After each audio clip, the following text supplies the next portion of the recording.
Je suis Philippe Séclier, l'auteur de ce livre Atlas Tadao Ando, qui paraît chez Atelier EXB. Il se trouve qu'en 2011, pour les besoins d'un reportage, j'étais au Japon, dans la région de Fukushima. J'ai été frappé, bouleversé même par la résilience et la force d'âme des Japonais qui venaient de subir une catastrophe terrible. J'ai eu envie de revenir dans ce pays l'année suivante, cette fois pour des raisons personnelles, et pour reprendre le titre d'un des textes fondateurs de Tadao Ando, il aura fallu un certain nombre de concours de circonstances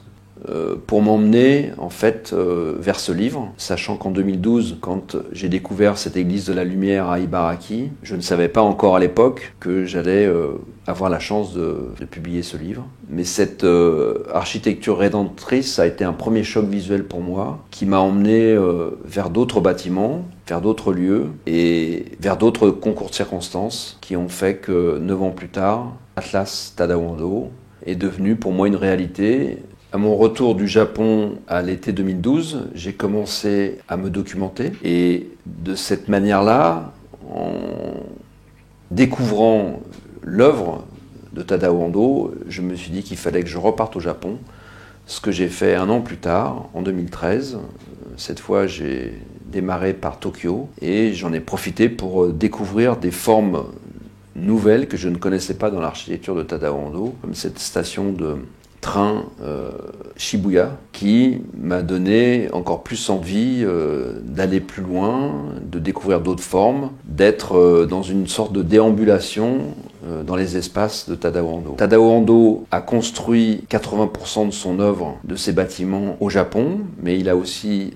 édifié des bâtiments un peu partout dans le monde, en Europe évidemment, en France notamment, mais aussi en Amérique, aux États-Unis, au Mexique. Et je me suis rendu notamment à l'été 2014 au musée de Dallas, Fort Worth, le musée d'art moderne, qui est distant d'une centaine de mètres du fameux musée de Louis Kahn, le Kimball Art Museum. En fait, j'avais découvert l'œuvre de Louis Kahn à travers un film documentaire qui m'avait beaucoup marqué au milieu des années 2000. Et cette passion que j'avais pour l'architecture depuis très longtemps a ressurgi grâce à ce film documentaire qui a été réalisé par son fils, Nathaniel. Et pour moi, c'était une émotion très forte en 2014 de me retrouver à Dallas afin de pouvoir d'abord découvrir évidemment le musée dessiné par Tadao Ando, mais qui est en écho à celui de Louis Kahn, pour qui il avait aussi évidemment la plus grande admiration.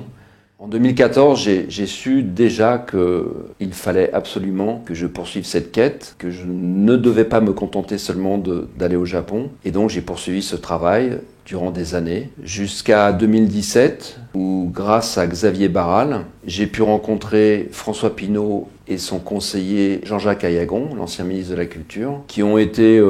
très surpris à la fois et enthousiasmés par ce que Xavier et moi nous leur avons montré à l'époque, qui était déjà un début de maquette, sachant que j'avais dit à Xavier que je souhaitais, avec cette accumulation d'images que j'avais dorénavant, je souhaitais en faire un atlas, c'est-à-dire présenter les images de la même dimension, de façon sérielle, avec un système de planches qui permettrait de voir les récurrences de formes, qui permettrait de recadrer d'une certaine façon l'œuvre de Tadao Ando à travers sa géométrie, ses espaces, sa façon de travailler la lumière à travers évidemment la matière et notamment le béton. J'ai donc fait un choix j'allais dire radical, et j'ai pris d'une certaine façon le contre-pied de tout ce qui se fait en matière de photographie d'architecture, à savoir que je n'ai pas travaillé avec une chambre, j'ai fait ces photos avec un smartphone et une application japonaise qui me permettait de travailler directement en noir et blanc.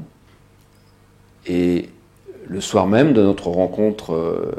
Xavier et moi avec François Pinault et Jean-Jacques Ayagon, un mail partait à Osaka qui prévenait Tadao Ando de mon projet, et 2 mois plus tard, je me retrouvais dans les bureaux de l'agence de Tadao Ando avec sa femme Yumiko et l'un de ses principaux adjoints, et grâce à cette rencontre, j'ai pu avoir accès à certains bâtiments, notamment Rokko 2, qui est l'une des résidences construites à Kobe dans les années 70-80, qui fait partie évidemment des bâtiments les plus connus de Tadao Ando, Et cette rencontre m'a donné la force, évidemment, de poursuivre ce travail-là. À l'époque, j'avais à peu près photographié déjà 80 bâtiments. Et ce travail s'est conclu en 2020 avec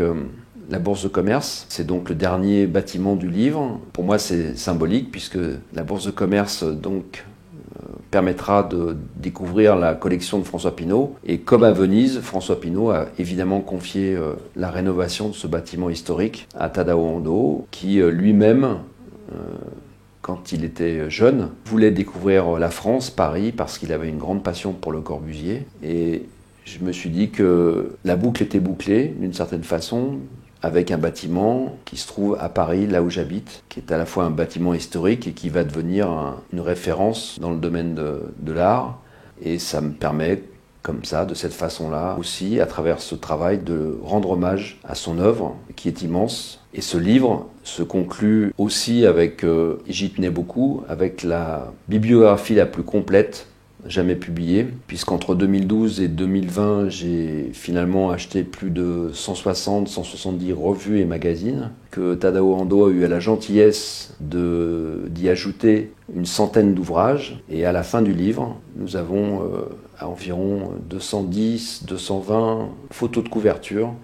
de ces livres qui permettent d'avoir une vue d'ensemble en fait sur ce travail architectural très complet. Et c'est une autre façon aussi de présenter l'œuvre de Tadao Ando.